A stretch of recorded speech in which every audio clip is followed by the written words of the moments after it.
Tasmina Ahmed-Sheikh. Mr Deputy Speaker, I am grateful to catch your eye today to deliver my first speech in this important debate. I do hope that in the days and weeks to come this will become a regular occurrence.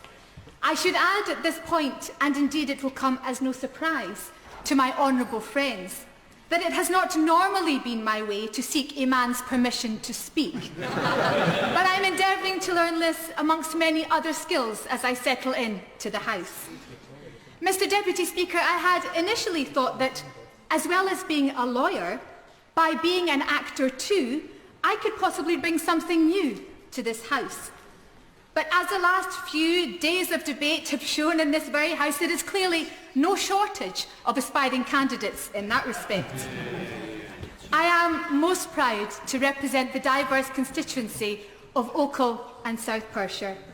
And I would like to pay tribute to Gordon Banks, my predecessor, who served before me as the MP from 2005. I hope that I too should be able to continue his hard work diligently, serving constituents to the best of my ability. I am proud to be chosen by voters from 3 of Scotland's counties to come here to represent their interests.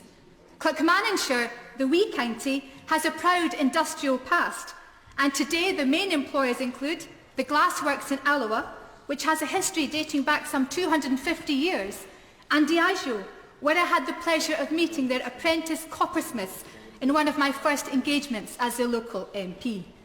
Kinrossshire is a growing part of the constituency, where the population has doubled over the past 40 years. It has a thriving tourism economy and is building on this work with recent developments to improve facilities at Loch Leven. South Perthshire too has some iconic businesses. The food and drink sector are very well represented by Highland Spring in Blackford, whilst visitors to Crieff can enjoy the famous grouse experience. Farming remains a core industry, and tourism also plays a leading role in the local economy, from hosting tea in the park to the iconic Gleneagles Hotel in Auchterarder. Mr Deputy Speaker, Gleneagles provided a working model of European integration and harmony when it hosted last year's stunning Ryder Cup victory for the European team. Perhaps the one and only issue, Mr Deputy Speaker, concerning Europe that unites this House. Mr Deputy Speaker, as the SNP spokesperson on trade and investment, and also in my role as Deputy Shadow Leader of the House, I am delighted to have the opportunity to champion Scotland's economy and to propose measures that can allow businesses in Scotland to grow and succeed on an international level. I want to build on the good work already underway in Scotland to create jobs. Not part-time, disposable, zero-hour contract jobs, and not jobs which perpetuate poverty. I have had the privilege of seeing the vital work carried out by staff and volunteers at the Gate Food Bank in Alloa.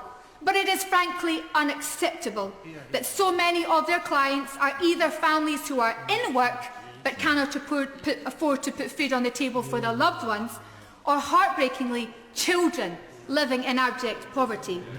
That is why I want to see high-quality, well-paid employment which builds on the great skills base of the people of Scotland. And that is why, Mr Deputy Speaker, I will be joining my colleagues on these benches in committing to becoming a living wage employer in the days and weeks to come. Scotland has a fantastic story to tell on trade and investment. An Ernst & Young report last week showed that in 2014 Scotland attracted the most foreign direct investment of any part of the UK outside of London for a third year in a row. We on these benches will continue to make the case for the measures and policies Scotland's economy needs for the future, including the devolution of key tax and investment powers to the Scottish Parliament. Mr Deputy Speaker, as I run swiftly out of time, I am pleased to say that the Scottish National Party has proactively promoted gender equality in our domestic politics. The Scottish Government has a cabinet composed of 5 women and 5 men, appointed by Nicola Sturgeon, the first woman First Minister. I hope to work with my colleagues across this chamber to ensure women are front and centre of politics in the House of Commons and indeed across the whole of the United Kingdom. In the words of Gandhi, you must be the change you wish to see in the world. Mr Deputy Speaker, I shall work hard with courage, conviction and humility and strive to make a positive difference.